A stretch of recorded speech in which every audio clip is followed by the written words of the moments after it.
You don't have time to be nervous with shoes and things because you just sort of feel a clonk on the back of the head and you look down to shoes. Yeah, and once one comes, they all start thinking, shoes, that'll attract their attention. If they get a shoe on their head, the bound to look over here. They just look around and see if it was, Have you ever kept anything that's been thrown at you? Yes, I always scout round looking on the sides and tell Mal, pick that up, get that. He usually picks them all up at the end anyway. Before the sort of scavengers leap on, all the sort of attendants and always pinch anything that's worth having. Do they ever throw money? No, don't even mention that. It'll start a craze for money throwing. Well, it would be better than something. I don't want money, though, it hurts. Yeah, listening to the Kenny Everett show now, I think.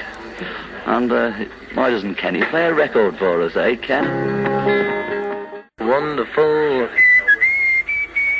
Diddly-dip. Thank you, George. Goodbye. If you had a show on the radio, and you had 3 hours to do what you liked in, if you didn't have to play records, would you philosophize or just do a normal radio show? Neither. I'd just do good fun and laughs, I suppose, and a few sounds. Do you think it's good to hear somebody having a good time on the air? Just a few, just something nice to hear. I wouldn't mind doing shows like that. Make them at home. Do you really? I quite fancy it, Paul and I often talk about it. Do you have tape recorders in your house? Yes, a few. And you just chat away? Yes, and do loops and whatever you do. Loops. Now this is a thing. Yes, loops. Yeah, from Tomorrow Never Knows, Paul said that he just took a few of his loops to the studio. Yes, he made them at home on his tape, in the key of whatever the key was, and they were just nearly in. And we had 6 fellows with pencils holding them on. Yeah.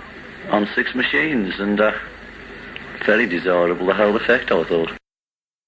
Brian, how does this tour compare with last year's? We're phenomenal, actually. It's much better all round. From the point of view that there's much more interest, and actually we're playing to bigger audiences than we've ever played to. And this probably might sound a bit odd because people have been saying, things about diminishing popularity and so on. But all that, one can go by is what sort of attendances we're getting at the concerts, and they're absolutely huge. I think that by the time we leave here, the Boys will have been seen by about 400,000 people.